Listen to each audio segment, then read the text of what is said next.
Bueno, en esta parte de la era postindustrial, una vez hemos hablado del socialismo, el comunismo, el capitalismo y una vez hablamos de la crisis del 29, pues pasaremos a mirar qué fue lo que ocurrió y cuál es el desenlace de esta historia.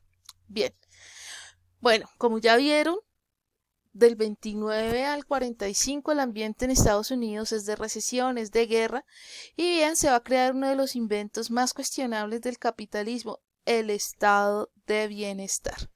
¿Qué es el estado de bienestar? Bueno, el estado de bienestar es cuando el Estado le da salud, vivienda, educación, trabajo, pensión a sus ciudadanos. Pero ustedes se preguntarán, ¿por qué el estado de bienestar es algo nocivo si el Estado le garantiza la vida a sus ciudadanos? Bueno, aquí tenemos a Keynes. Keynes fue el encargado, el economista encargado de crear el estado de bienestar. Y Keynes va a decir algo que me parece clave para que ustedes reconozcan qué fue lo que ocurrió. Dice, pienso que el capitalismo, dirigido con sensatez, puede probablemente hacerse más eficiente para alcanzar fines económicos que cualquier sistema alternativo a la vista, pero que en sí mismo es en muchos sentidos extremadamente cuestionable. ¿Por qué es extremadamente cuestionable? Porque yo les pregunto, ¿qué hace un ciudadano que tiene salud, vivienda, educación, trabajo y pensión? ¿Qué ocurre con ese dinero que se gasta? Bueno, en el 29 surgió la obsolescencia programada, porque el estado de bienestar lo que va a impulsar es el consumismo propio del capitalismo. Bien, entonces pensemos en esto que ya habíamos hablado anteriormente, con el siglo XX va a ser hegemónicamente capitalista y también vamos a ver el nacimiento de un sistema clave, el Fordismo. El Fordismo para la ética empresarial va a ser fundamental. El Fordismo debe su nombre a Henry Ford. Es la producción especializada en masa y en serie. Le da un impulso al consumo. Es el acceso a bienes antes imposibles por parte de las clases sociales medias. Privilegio del empleado y creación de capitales. Bueno, contemos la historia como fue. Piensen de nuevo en la crisis del 29, piensen en que nadie tiene dinero, hay una gran pobreza, la industria pues produce pero no se sabe para quién. Ford había quebrado ya 3 veces y en su producción de carros pues él hace un negocio con sus empleados que producían en masa y en serie, lo cual permitía que se diera un carro para no sectores privilegiados, sino para clases medias. Él les dice a sus empleados, no tengo cómo pagarles. Entonces les dice, pero no quiero que se vayan, quiero que sigamos produciendo carros. Entonces ellos dicen, entonces, ¿qué vamos a hacer acá? Les dice, pues si ustedes trabajan, yo les voy a pagar en especie, les pago con carros. Ese fue el negocio que hizo Ford y eso, queridos compañeros, es el inicio de la ética empresarial. Vamos a ver bien cómo funciona el Fordismo. Ahora Estados Unidos era una gran potencia industrial y el gigante entre los fabricantes era un ingeniero llamado Henry Ford que había desarrollado motores desde la década de 1890. Tenía la visión de que algún día todos los hogares tendrían un automóvil familiar. El sueño se hizo realidad cuando inventó una versión moderna de la cadena de producción, una cinta transportadora interminable en la que ejércitos de trabajadores ensamblaban motores de coches idénticos pieza a pieza. Cuantos más fabricaran, más baratos serían.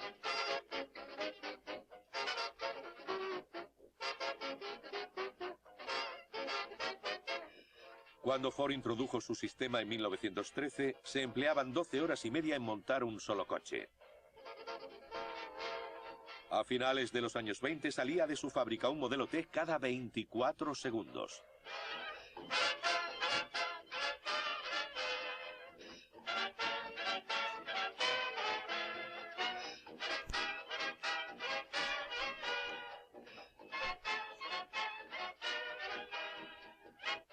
La cadena de montaje de Ford pondría a Estados Unidos sobre ruedas.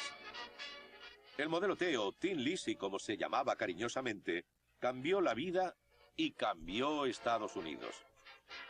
Era robusto, con estilo y fácil de conducir. Costaba $295, casi 550 menos que el modelo original. Y gracias a otro invento estadounidense, la compra a plazos, la mayoría de las familias podían permitírselo. En 1924 se habían vendido 10 millones.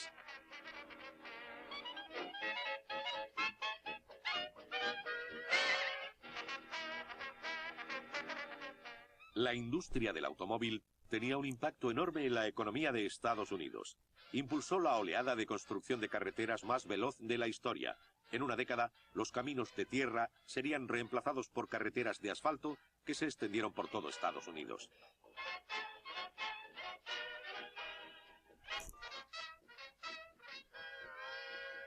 Surgieron gasolineras en miles de ciudades, a la vez que la sed de gasolina elevó los beneficios de la industria del petróleo a niveles sorprendentes.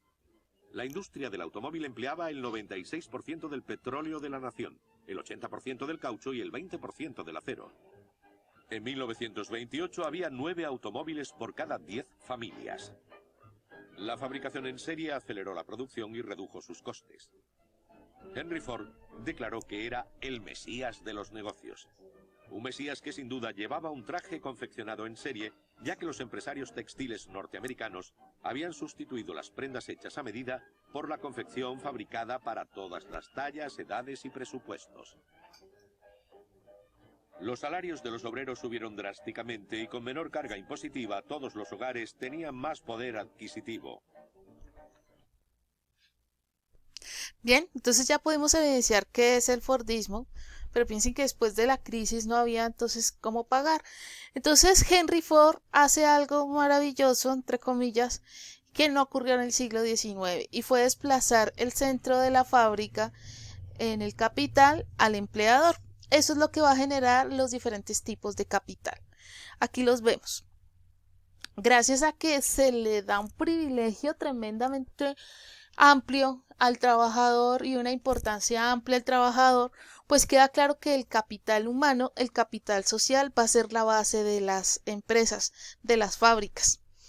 Esto va a permitir que de ahí en adelante se creen las oficinas de talento humano, que existen en todas las fábricas, en todas las empresas. ¿Por qué razón?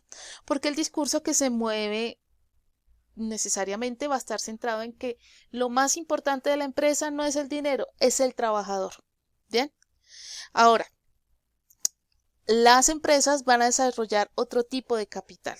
Piensen ustedes que el fundamento es el capital humano, pero se va a dar otro tipo de capital, que es el capital cultural. Tiene que ver con la proyección social, la forma como la empresa colabora con los problemas de la sociedad. Un ejemplo es el voluntariado.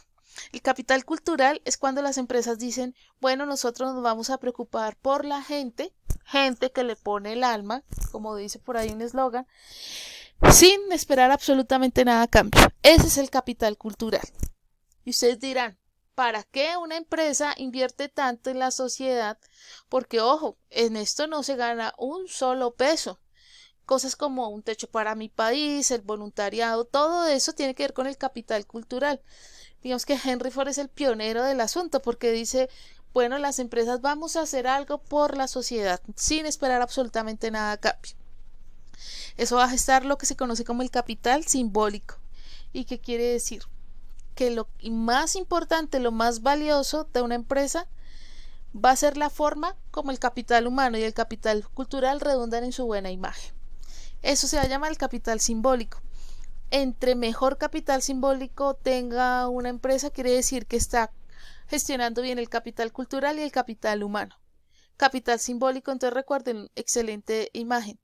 Les voy a poner un ejemplo obviamente más actual para que me entiendan aún más. En este momento las empresas que tienen mejor imagen son, por ejemplo, Google, Amazon. ¿Por qué? Porque estas empresas, piensen por ejemplo en Google, Google le aporta mucho a la sociedad, aporta mucho capital cultural y le aporta demasiado el capital humano. Ustedes ven imágenes de Google con los empleados en chanclas, trabajando en hamacas, ¿sí? Porque lo más importante es que él se encuentre muy bien. Ahora, las empresas desde Henry Ford en adelante se percataron que la inversión en esto y la buena imagen va a redundar de nuevo en capital económico, que es directamente proporcional al capital simbólico. Entonces, ¿qué podemos ver de esta edad postindustrial? A grandes rasgos, si bien hay dos sistemas económicos preponderantes, capitalismo, socialismo y comunismo, pues es en el capitalismo donde sí se va a desarrollar la edad postindustrial, ¿sí? Sí es en el capitalismo donde se va a ver la ética empresarial. Clave el Fordismo, porque el Fordismo es la forma en la que se va a privilegiar esto, el capital humano. Piensen que esta escala de capitales siempre se va a cumplir de ahí en adelante. Y una empresa, en las empresas, entre más dinero tienen es porque más invierten en el capital humano, el capital cultural y tiene un capital simbólico altísimo. Bien, bueno, cerramos aquí la edad postindustrial y pasaremos en nuestro siguiente video a la edad informacional. Feliz día.